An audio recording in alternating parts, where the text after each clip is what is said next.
Salut, je suis Xavier Coiffard et je vous présente Génération Remote, un podcast qui explore une nouvelle façon de travailler. L'idée c'est de comprendre comment est-ce qu'on peut travailler autrement. Dans ce podcast on parle de télétravail, de digital nomade et de comment se créer son propre mode de vie dans un monde de plus en plus numérique. Je vous propose d'explorer ces différents univers sans filtre avec des personnes qui vivent au quotidien. Si ces sujets vous intéressent, abonnez-vous.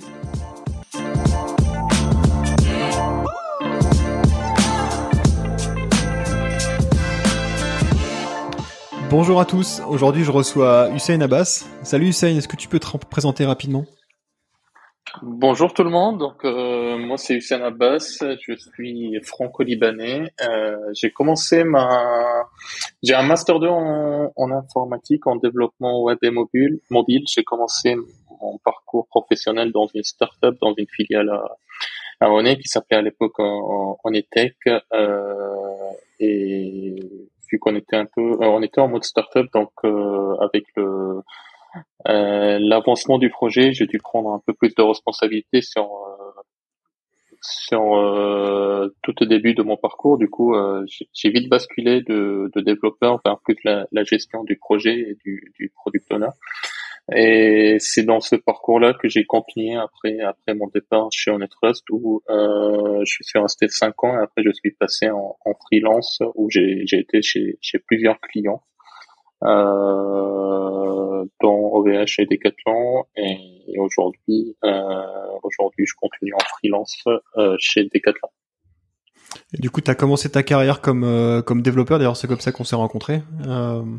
T'as commencé comme dev et maintenant tu t'es réorienté sur la gestion de projet. Je sais pas quel est le titre exact d'ailleurs de ton taf actuel.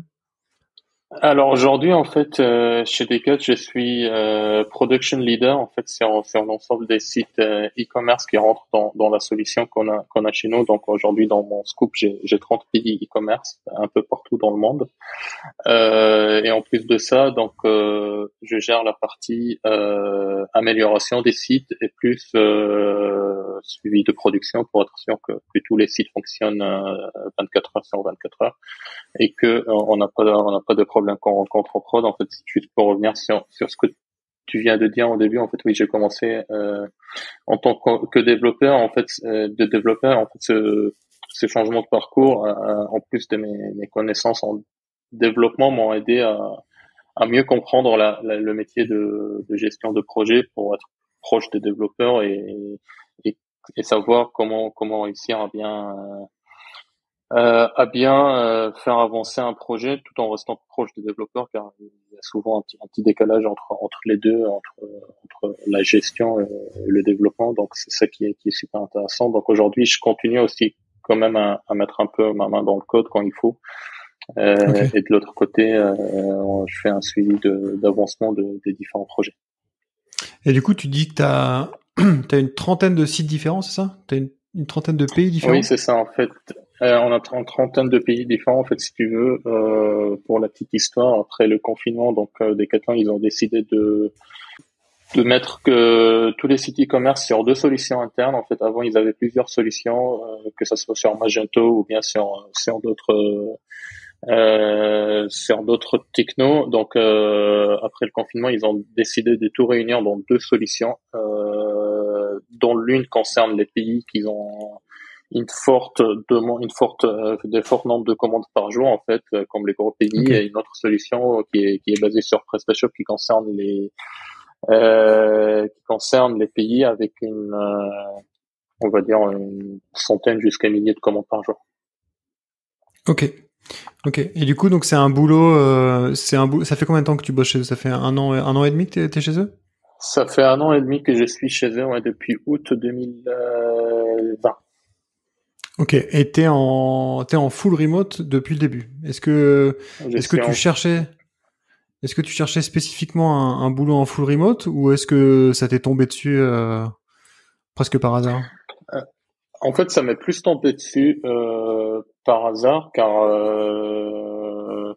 bon, après le confinement, donc avec le marché du freelance, donc ça s'est calmé un peu pendant quelques mois. Donc pendant ce temps-là, j'avais une mission on va dire à mi-temps chez un client, et quand ça a commencé un peu À s'ouvrir à nouveau, en fait, c'est vraiment du hasard car si tu veux, j'ai pris en fait le poste de mon frère qui travaillait chez Decathlon en fait et qui est parti. Donc ça, je le savais pas du tout. Ah, ok. Mais quand j'ai rencontré la personne, il m'avait dit que bah, j'ai une personne qui vient de partir et on est en train de chercher quelqu'un pour le remplacer. Donc cette personne, c'était mon frère. Ok. Et du coup, en fait, si tu veux, le responsable d'équipe, il est basé au Canada. Donc au Ok. début, on était plutôt rattaché à Decathlon Canada et en fait, c'est là qu'il a commencé à construire son équipe en full remote car si tu veux, vu qu'on est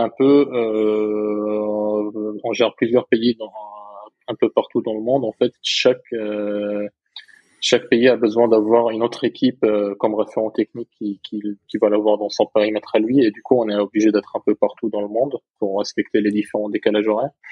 Et du Ok. coup, c'est à partir de là que cette mission, en fait, elle a commencé en mode full remote. Ok. Et du coup, tu bosses aussi bien avec des sites qui sont en Amérique du Nord ou en Asie ou C'est en ça. Europe. Tu bosses avec tous les. Donc, ok. Donc tu dois quand même pas mal jongler avec les décalages horaires, j'imagine. C'est un peu ça, en fait, si tu veux. Ouais, il y a 4 pays en Asie, donc il y a quand même un sacré décalage horaire avec eux. Ouais. Quand c'est le matin chez nous, c'est l'après-midi ou le soir chez eux. Et après, il y a des pays qui sont, oui, au Mexique, Colombie, Chili. Après, il y a des pays, ouais, un peu, bah, c'est vraiment le plus gros décalage horaire, c'est Asie, Amérique du Sud. Après, les Ouais. autres pays, Europe, Afrique, il y a souvent 1 heure ou 2 heures de décalage avec eux. Donc là, ça va, mais ouais, c'est un peu, c'est pas plus compliqué, mais un peu plus d'organisation avec les autres pays qui sont en Indonésie et qui sont au Mexique pour la gestion des sites, oui. C'est intéressant parce que donc tu bosses pour Decathlon, qui est quand même une grosse boîte. Les grosses boîtes françaises dans ce genre-là, elles ont quand même en général pas trop une culture du remote. Est-ce que tu penses que c'est parce que c'était comme ça et que ça, enfin, je veux dire, est-ce que c'était une contrainte et qu'ils se sont mis au full remote par défaut, ou est-ce que c'est parce que ton boss qui était au Canada, qui est peut-être du coup avait une culture différente, a poussé le full remote? Comment ça s'est, tu sais comment ça s'est passé cette histoire? Bah, en fait, je pense que avant le confinement, l'équipe en France, ils étaient pas en full remote. Et après, au moment du confinement, donc le projet, il a quand même continué à tourner et ils se sont rendus compte que finalement, en full remote, les gens, ils travaillent limite encore mieux que quand ils sont Ok. sur leur lieu de travail, même niveau productivité. Donc, je pense que c'est ça qui a motivé le responsable d'équipe à pousser là-dessus. Après, je sais pas si politiquement c'est encore accepté à 100% chez Decat ou pas, mais pour l'instant, on est comme ça et je pense qu'on restera comme ça car ça rentre un peu dans le cadre du projet, car réunir tout le monde, Ouais. bah, il faut ramener 50 personnes en France pour le réunir dans un bureau, quoi. Et du coup, vous êtes combien en France, tu sais? En France, alors, on est à peu près 8 en France. Ok. Il y en a 4 au Canada. Et après, c'est un peu pareil dans les autres pays. Si on compte on va dire les référents techniques, on est à peu près, ouais, dans chaque pays, il y en a 4. 4 référents techniques, en fait, qui peuvent s'occuper de plusieurs pays. Donc, au total, dans l'équipe, on est 20-25 personnes, un peu Ok. partout. Et Il tu y en sais a où qui sont sont en full les... remote, Ouais. il y en a qui sont en full remote, il y en a qui sont pas vraiment en full remote, en fait, dans l'équipe. Ok. Ils sont au siège à Lille, là? Ceux qui sont en Il y France? en a qui sont ceux qui sont en France, non, ils sont pas à Lille. C'est plus si je prends l'équipe par exemple en Tunisie ou au Mexique, en Indonésie, ils sont plus sur site, ouais, qu'en Ok. full remote. Du coup, c'est intéressant parce que t'as un boulot qui est mondial, on va dire, qui est du coup hyper distribué sur les time zones et tout ça. Est-ce que du coup ça se ressent sur ton mode de travail? ou est-ce que au final est-ce que vous avez un fonctionnement asynchrone et est-ce que t'as une liberté de tes horaires de travail ou est-ce qu'au final t'es quand même toujours un peu coincé à faire du 9h-18h? Comment est-ce que tu t'organises? Non, non, non, on peut plus être, en fait, on peut plus être coincé à faire 9h-18h, car parfois il faut, par exemple, faire des choses avant 9h ou parfois après 18h, vu que on est en décalage Ouais. horaire. Donc, cette notion-là, elle est plus en jeu de notre côté. Et en plus, ça vaut le coup de le dire, c'est que je travaille avec quelqu'un qui fait confiance à son équipe, en fait, donc que ça soit en télétravail ou pas, tant que les gens ils font leur travail n'importe où ils sont, lui ça le Ouais. dérange pas du tout. Et du coup, niveau orga, en fait, ce qui change un petit peu, c'est que vu qu'on est un peu partout, c'est que ça engendre quand même un peu plus de réunions pour débloquer des situations bloquantes. Mais ça reste dans le cadre de réunions utiles qui se dépassent pas parfois juste 15 minutes, 20 minutes pour dire comment on débloque les Ok. choses et après on retourne dans le travail. On a un peu en fait, si tu veux, tu fais sauter toute la partie aller boire un café qui va durer 1 heure ou bien aller Ouais. Ouais. faire une réunion d'1 heure où tu vas discuter de travail pendant 10 minutes et pendant 5 minutes tu vas discuter d'autres choses. Donc toute cette partie-là, en fait, elle est plus, elle n'existe plus et du coup, c'est pour ça que les gens, ils sont beaucoup plus efficaces et ils arrivent beaucoup à faire avancer les choses que s'ils étaient sur place, en fait. Comment est-ce que vous vous organisez sur le plan matériel presque? Du coup, tu dis réunion, j'imagine que c'est des réunions soit sur Zoom ou c'est des Oui, vidéoconférences. c'est Ok. ça. Niveau réunion, Et c'est tout ce ça. qui est et comment est-ce que vous organisez le reste du boulot entre tous des gens qui parlent du coup des langues différentes dans des décalages horaires différents? Vous faites comment? Niveau organisation, si tu veux, en fait, chaque pays de 30 pays, il a son propre pays de référent technique Ok. qui va lui remonter ses besoins. En fait, on essaie de travailler. Il y a 3 niveaux, si tu veux. Il y a le premier niveau, c'est le pays en lui-même. Niveau 2, c'est les référents techniques du pays. Et niveau 3, c'est l'équipe globale qui propose des solutions concernant l'ensemble des pays. Donc, en fait, la communication, si tu veux, ça se passe entre niveau 1 et niveau 2. Et c'est les niveaux 2, en fait, qui prend la décision, par exemple, s'il y a quelque chose de global, de le remonter au niveau 3. Ok. Donc, c'est comme ça qu'on fonctionne. Donc, nous, on a notre contact direct, c'est le level 2. C'est le niveau 2, Ouais. en fait, si tu veux. On a quand même parfois des contacts avec le niveau 1, mais c'est assez rare car on essaye de limiter pour mieux s'organiser, en fait, pour que ça soit pas vu qu'on n'est pas l'un proche de l'autre, savoir si par exemple le niveau 2 il est déjà au courant du problème ou pas. On essaye de limiter le contact sur ces 3 échelons. Et du coup, entre 2 et 3, ça se passe comment? C'est du Slack, c'est de la messagerie ou du mail ou C'est comment vous faites? du Discord, en fait. Ok. C'est du Ah, c'est marrant Discord. ça. C'est du Discord. En fait, on était sur Slack avant. Après, il y a une migration sur Discord. Ce qu'on évite, qu'on a pris la décision d'éviter, c'est Google Chat, car Ouais. ça génère des discussions à droite à gauche où tout le monde est perdu. Du coup, on a organisé Discord dans le sorte que en fait, par pays, si tu veux, il y a des rooms pour chaque pays. Et s'il y a des problèmes, donc ça vient être posté sur le channel du pays. Et comme ça, nous, on a plus de suivi par rapport à ça qu'un groupe avec tous les pays qui sont dedans, qui viennent parler et que il y Ouais. a un message sur 10 qui est lu. Et pourquoi vous êtes passé de Slack à Discord? Tu sais pourquoi?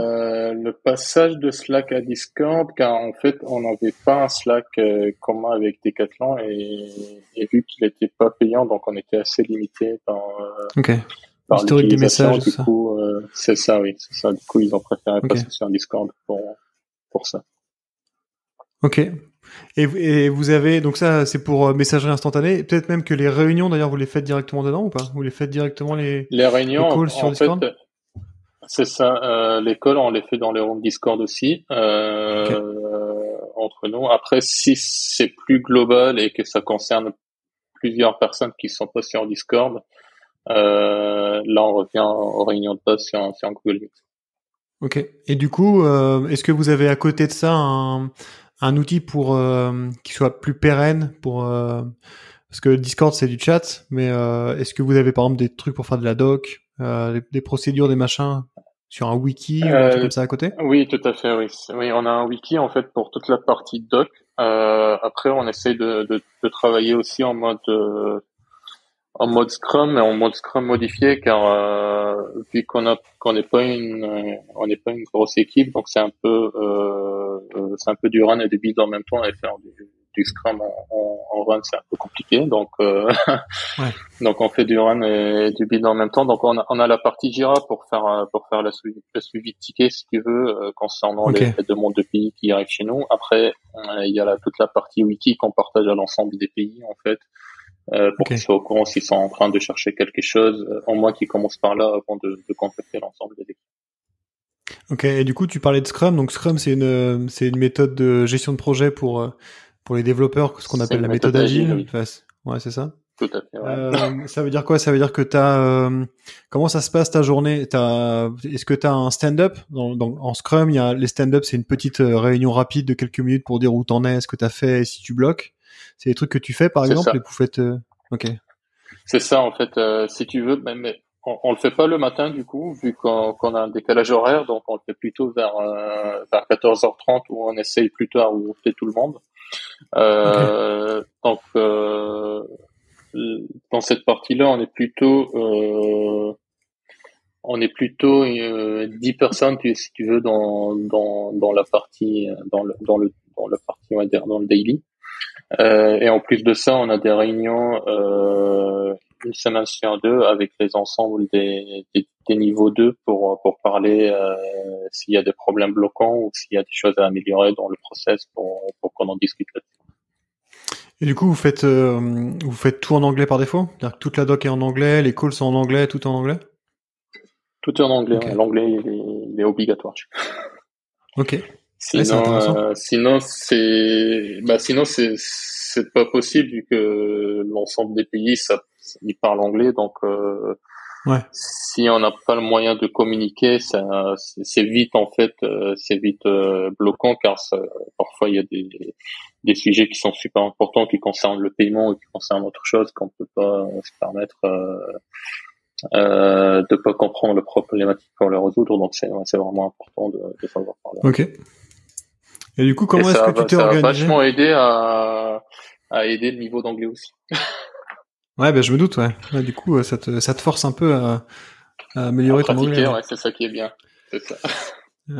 Et du coup, comment est-ce que tu as organisé ta vie de télétravailleur? Parce que tu disais tout à l'heure que tu n'avais pas forcément des horaires fixes en fonction des Oui. problématiques du moment. Comment est-ce que tu gères ça? Parce que comme tu le sais, j'ai passé un peu de temps à San Francisco Oui. à l'époque, moi, je gérais des devs qui étaient en France et c'est vrai que et après j'ai fait l'inverse. J'étais dev pour une boîte à San Francisco. Et en fait, t'as très vite fait de commencer tes journées normalement pour un Français et de les finir alors il les finir tard parce qu'en fait les San Francisco se lève à 19 à 18 heures. Oui. Et donc en fait ça ramène quand même pas mal de tension de bosser comme ça avec des gens partout parce que t'as l'impression qu'en fait personne ne dort jamais et toi en fait il faut un moment que tu dormes, que tu manges et que tu fasses ce genre de truc. Donc comment est-ce que tu arrives à organiser tout ça? Est-ce que tu t'es mis des horaires fixes? Enfin pas fixes mais limites on va dire. Comment tu fais ça?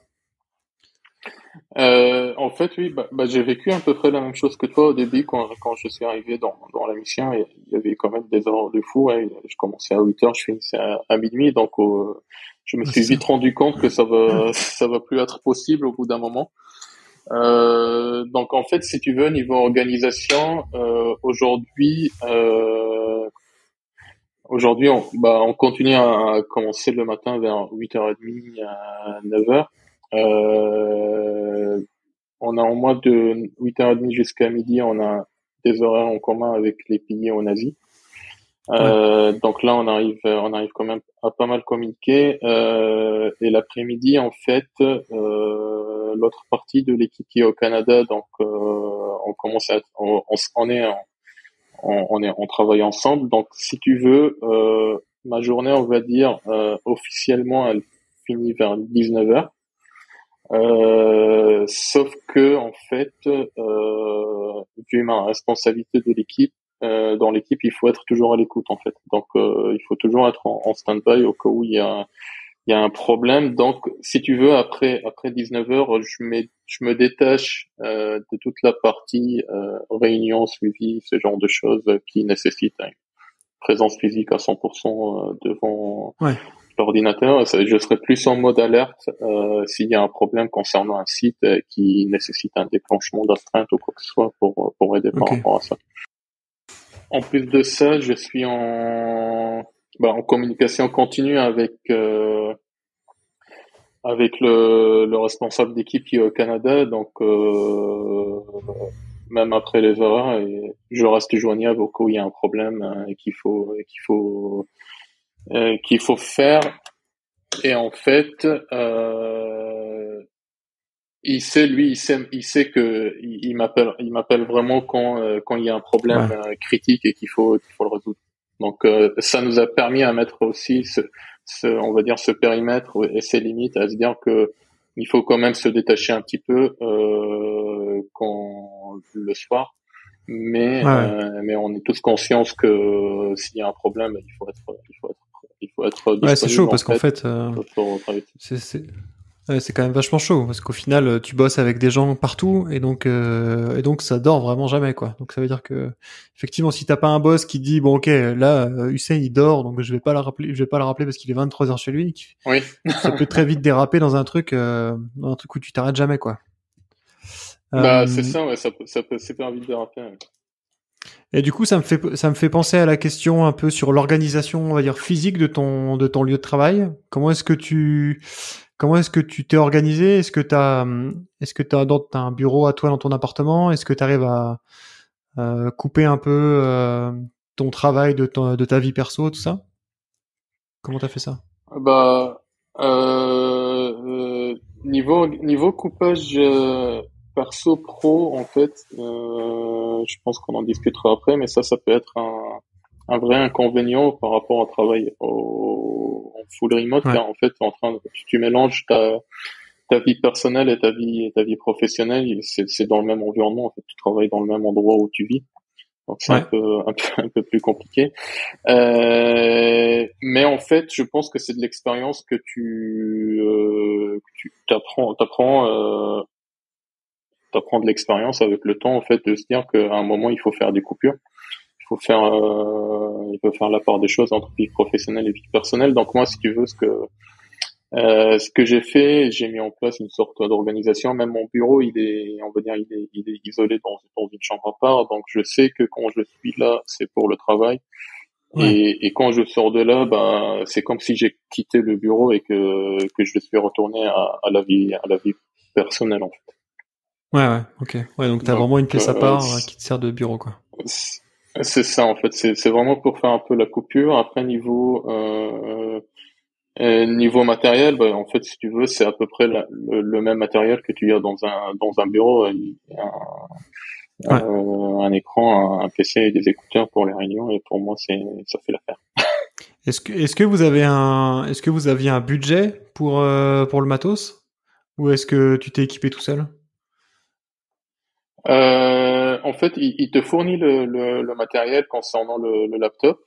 Après, pour toute l'autre partie, si tu veux d'autres choses à toi pour créer ton environnement qui est propre à toi, non, ça vient sur ton propre budget à toi. Ok, et ça vient du fait que tu es en freelance ou pas? C'est pareil pour tout le monde? Je pense alors je sais pas pour les internes comment ça se passe, mais nous comme on est en freelance, c'est plutôt lié à ça. Mais après je sais pas si par exemple des écrans externes sont fournis pour les internes, ça j'ai pas d'idée. Ok. Et du coup c'est quoi ton setup? T'as un écran externe, un clavier externe, tout ça? Oui, en fait, j'ai un écran externe en 27 pouces, donc j'ai pas fait le foufou. Avec un stand à côté, en fait, où je pose mon MacBook en deuxième écran. Et j'ai le trackpad et le clavier Apple, en fait, pour l'utilisation. Et c'est Ok. tout ce que j'ai sur mon bureau. En fait, j'essaie de minimiser à fond l'espace du travail et la tasse de café. Il faut pas oublier. Ouais, c'est ça, et la tasse de café. Ok. Ouais. Du coup, ça fait 1 an et demi que tu fais ça. Oui. Si tu devais changer de boulot, tu retrouverais un boulot en remote, enfin, tu rechercherais un boulot en remote ou tu resterais ou tu reprendrais un boulot classique dans un bureau?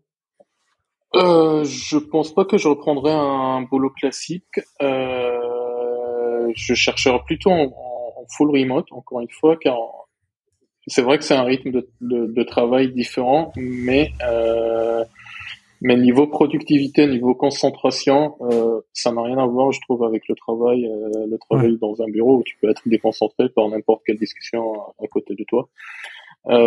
C'est ça qui me fait plaisir, qui me fait du bien aujourd'hui, c'est que c'est vraiment, t'as ton rythme de travail, tu te concentres vraiment sur ce que tu es en train de faire, la tâche qui va, je parle de mon point de vue personnel, la tâche qui peut prendre 2 heures dans un bureau entouré de plusieurs personnes, ça peut limite te prendre une demi-heure chez toi. Donc, Ouais. je trouve que c'est beaucoup plus productif. C'est beaucoup plus productif et c'est pour ça que je chercherai du travail en full remote. Et le deuxième point, c'est que j'aurais du mal à travailler dans une entreprise qui accepte pas du remote. Donc Ouais, ouais. ça c'est vraiment dans mes critères de recherche, ça sera dans le futur si je change de mission. C'est que si l'entreprise elle accepte pas la notion du télétravail, pour moi c'est pas possible car ça veut dire je sais pas si ça rentre dans le critère de manque de confiance auprès des employés ou pour autre chose, Ouais, mais ouais. pour moi c'est plus du tout C'est un acceptable. truc qu'on entend beaucoup hein, sur ce podcast. Alors, on n'entend pas que les gens qui veulent pas faire de remote, c'est parce qu'elles ont pas confiance, mais on entend beaucoup les gens dire que euh, une des conditions absolues pour faire des full remote, c'est que ton boss ou celui qui te paye, Oui, il ait une parfaite confiance en toi, quoi. Ça marche que dans ce sens-là, et donc forcément, c'est aussi gratifiant d'avoir quelqu'un qui te dit, écoute, tu fais ton taf, et puis moi, de toute façon, je peux pas vérifier, et puis j'ai pas envie de vérifier, savoir ce que tu fais, où tu vas, où t'es à 9h moins c'est 10, en ça, fait, oui. tout le monde s'en fout, quoi.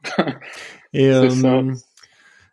du coup, est-ce que ça te manque pas le contact social? Est-ce que vous avez, parce que finalement vous êtes probablement pas très très loin, si tu sais qu'il y a quelques collègues en France, est-ce que vous faites des trucs ensemble de temps en Oui. temps? Est-ce que tu as vu les Canadiens par exemple, ou est-ce que vous avez voyagé un peu?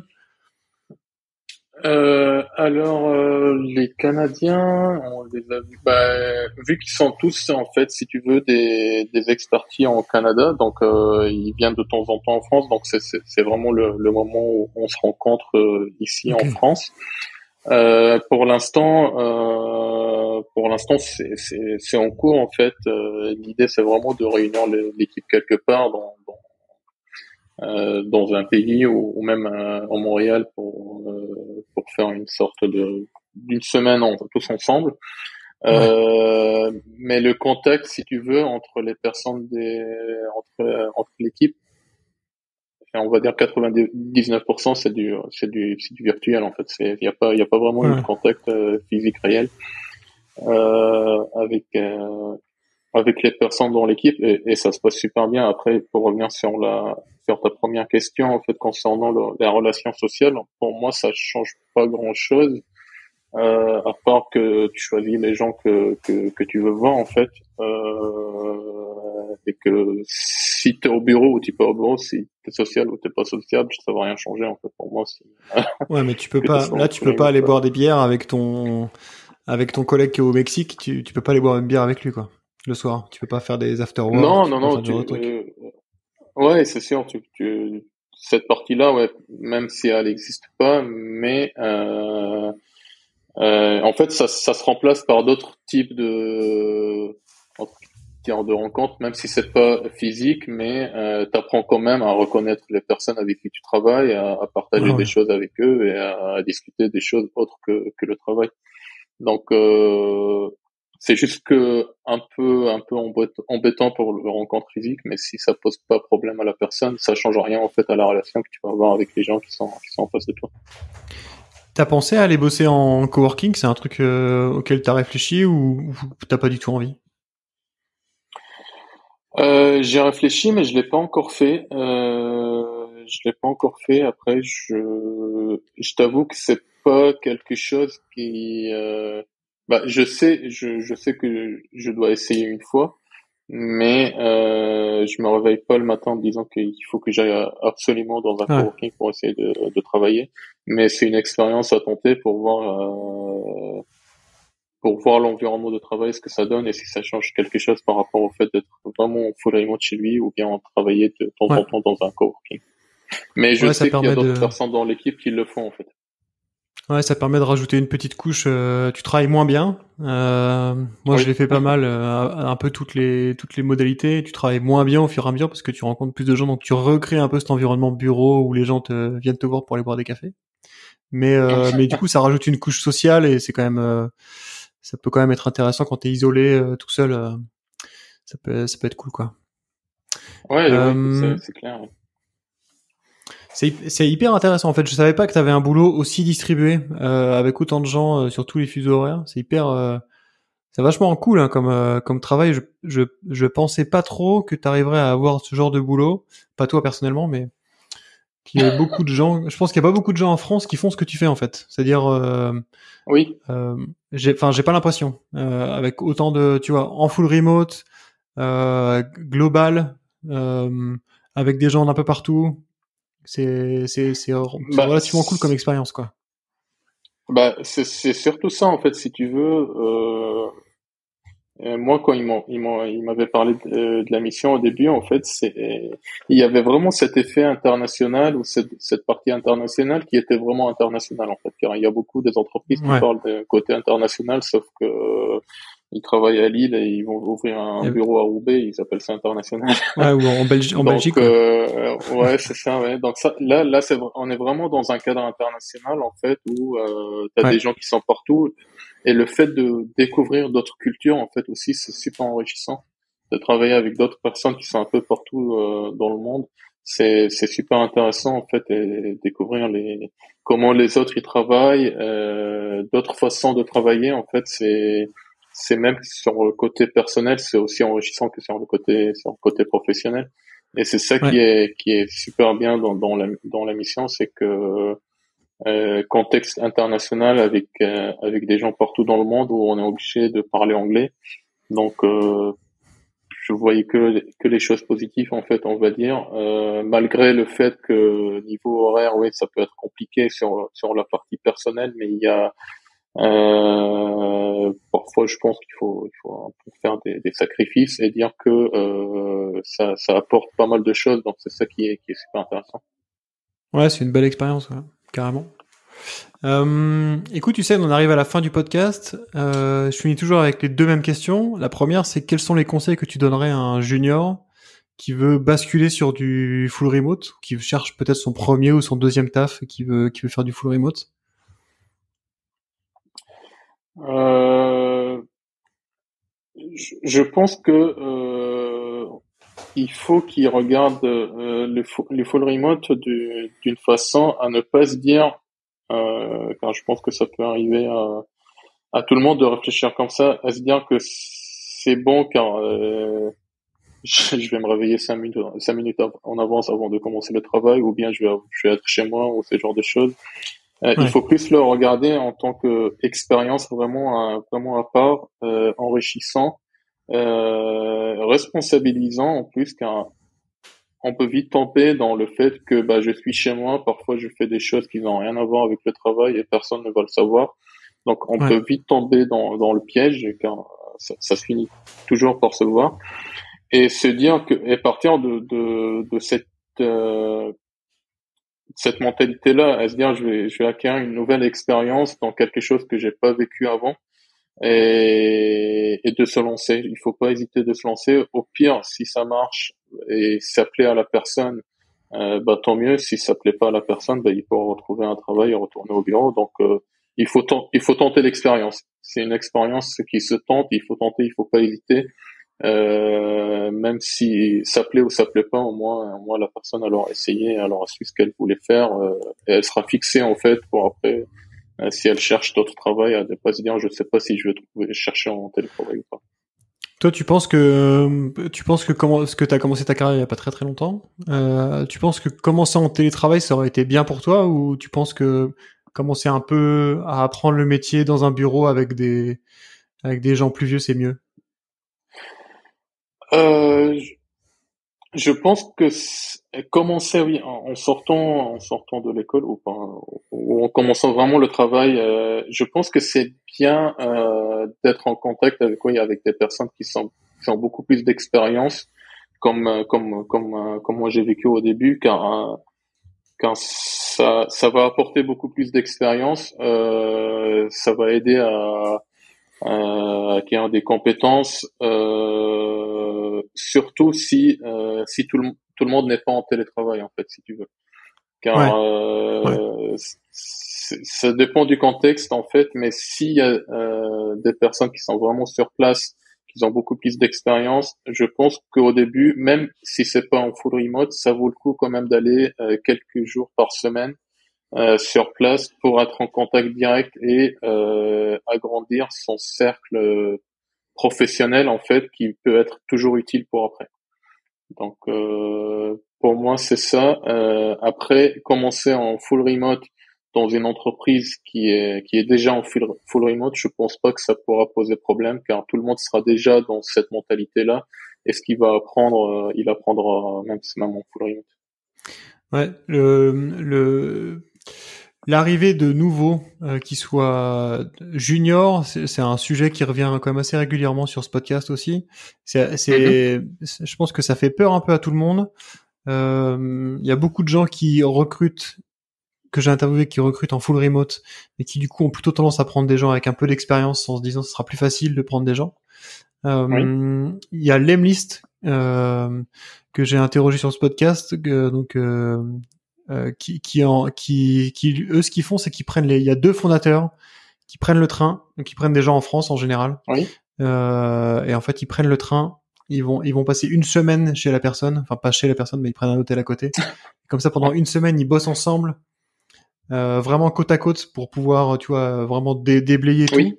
mettre en place l'environnement de travail, et puis une fois que tout ça c'est bien et que du coup en plus ils se sont rencontrés donc ils se connaissent, et après ils reprennent le train dans l'autre sens et après ils sont en full remote complet. Ils se voient une fois par an, mais je trouvais que c'était pas Mhm. mal comme idée et encore plus je pense pour un junior, le prendre par la main un peu au début, parce que sinon ça peut être quand t'es vraiment tout neuf, tu sors de l'école et que tu te retrouves tout seul devant ton ordi le lundi matin en disant bah voilà c'est ma première journée de boulot, ça peut être assez hardcore quoi.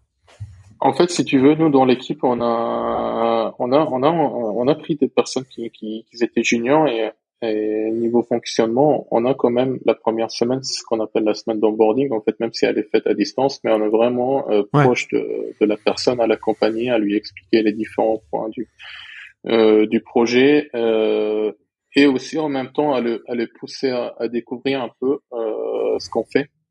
Mais on est toujours là, en fait, pour l'accompagner, pour l'aider et pour lui expliquer les choses avant qu'il soit vraiment à 100% sur les tâches de travail qui vont lui être ouais, associées. Donc on se rassure quand même que la personne soit bien intégrée, qu'elle connaît déjà les différentes personnes de l'équipe avec qui et à qui il doit poser la question s'il a une question concernant un sujet précis. ouais. Et ça a marché, en fait. Ça a marché comme ça. On a plusieurs personnes qui ont été juniors dans l'équipe et qui ont été intégrées comme ça, et que ça a fonctionné avec eux. Aujourd'hui, ils sont encore dans l'équipe, et ils travaillent encore très bien. Ok. Ouais, cool. Cool de savoir que ça marche même avec des juniors, parce que je crois que vraiment t'es le premier à qui j'en parle sur ce podcast et qui me dit qu'onboarder des juniors ça fonctionne en remote. J'avais pas vraiment de doute, mais j'avais jamais eu de retour Bah, d'expérience complet. après, pour moi, que ce soit junior ou senior, ça dépend de la personne que tu as en face de Ouais, toi, en fait, s'il a vraiment ouais, envie de s'emborder ou pas. Donc, ça joue ouais, beaucoup, bien en fait. sûr. Si tu as en face de toi une personne qui a envie d'apprendre, Ouais, t'arriveras à l'aider dès la première semaine. Pour moi, c'est ça qui change un peu tout. ouais, bien sûr. Ok. Bah écoute, merci Hussein. C'était hyper intéressant. Ton expérience professionnelle du moment là, elle est vraiment cool. Où est-ce qu'on peut te contacter? sur Twitter. Ok. Je mettrai le lien de ton Twitter dans la description. Ah oui. Ok. Je le donnerai, mais ça sera plutôt sur Twitter. Après, je suis aussi sur LinkedIn. Donc un PVD. Ok, ça marche. Merci beaucoup Hussein pour cet épisode. C'était cool. Bah de rien, avec plaisir.